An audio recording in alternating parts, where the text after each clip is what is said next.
response. Yo! Good morning. How are you?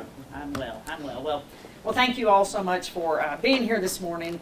I want to make an announcement on a consumer protection case that is a case that we've seen the subject matter in the news recently as yesterday, when the Saline County prosecutor announced charges against Kristy Schneider of Saline County. And today, I'm announcing that my office is filing a civil lawsuit against Kristy and Erik Schneider for receiving charitable donations unlawfully. So many of us are familiar with Kristy and Erik Schneider and their young child.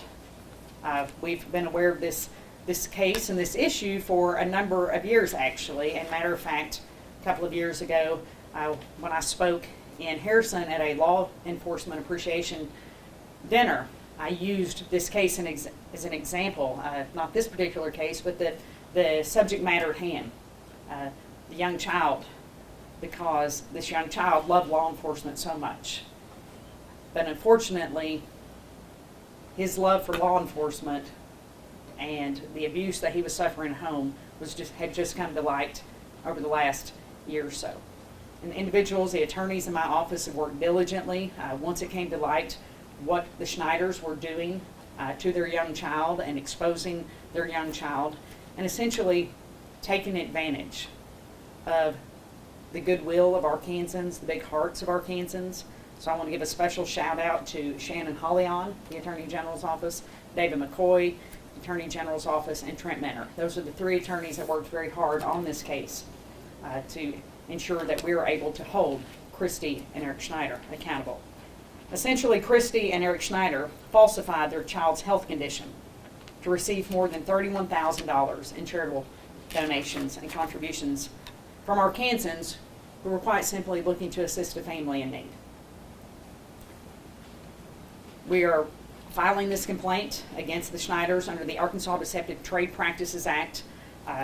Under this act, we can hold an individual or entities accountable for up to $10,000 per violation. And quite frankly, this case is it's sad and it's sickening that parents would put their own child at risk, at health risk, for their own profit. It's scary and sad anytime an adult will harm a child. But this case is just unbelievable. And Arkansans reached out. So many of us watched on the news as this young child took what we believed and were led to believe by the Schneiders would be his last trip to Children's Hospital. And the Schneiders knew differently. And they put this young child at health risk for their own personal financial gain.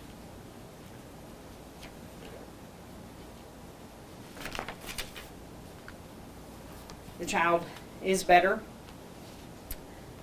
but the Schneiders are going to be held accountable. And they're going to be held accountable by the Saline County Prosecutor's Office under criminal charges, and they're going to be held accountable by my office for their deceptive trade practices. But the Schneiders will be held accountable to the highest extent of the law. And so with that, I'll be happy to open up any questions. For you, what was it like to read some of the details in there? You know, a quote in there was from a doctor who said they heard his mother say he didn't die well. What was that like to hear?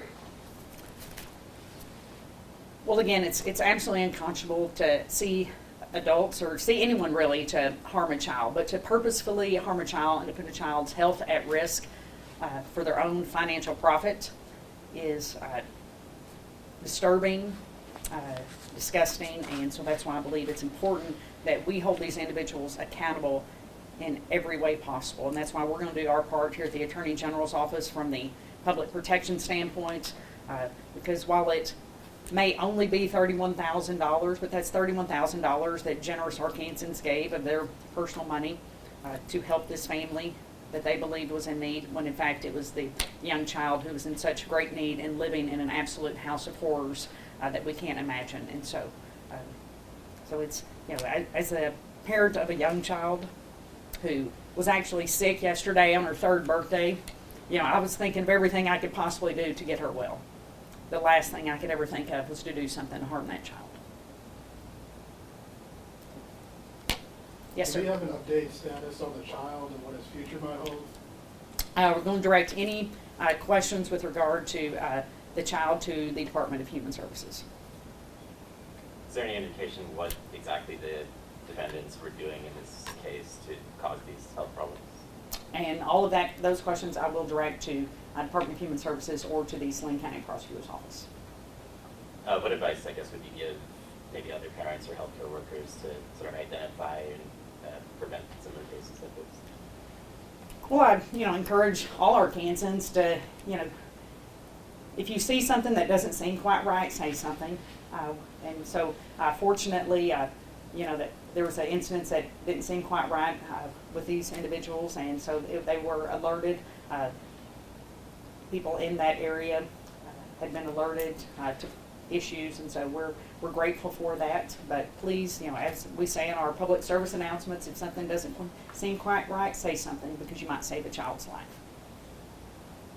How was this incident brought to you guys' attention, and do you know people personally that actually donated to this fund? Well, this was brought to us because of the large publicity that this young child received, and this case, if you will, and by case I don't mean a lawsuit case, but the issue at hand, and because many of us were aware, and as I stated from the onset, that I had even been aware of this incidence of this young child receiving treatments and going to the hospital.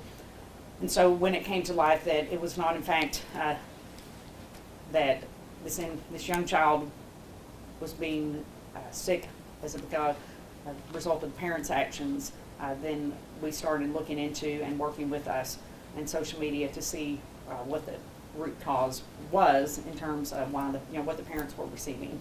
And because, as we see, it's very common practice now for people to set up a GoFundMe page or other things for families in need. Growing up, many of us, and there still are instances of a jar at a local gas station or a restaurant, or where people will put money in to help families in need. And essentially now that jar is online, and so they were using online and social media in order to get those sort of funds. But unfortunately, they were just taking advantage of Arkansans' goodwill and at the health risk of their own child. Do you know how many Arkansans donated to this family? I don't have that information on hand right now. So. You said there was $10,000 fine. Is that per each donation, or how does that work? And that will be determined in the court that it can be under the Arkansas Deceptive Trade Practices Act, that you can have $10,000 for each fine. So, for example, on any other case, whether it's an auto dealer or drug manufacturer, that we can have up to $10,000 levied on each violation of the Arkansas Deceptive Trade Practices Act. So that could be per each donation then? Conceivably, and that will be up to the courts to decide. Okay.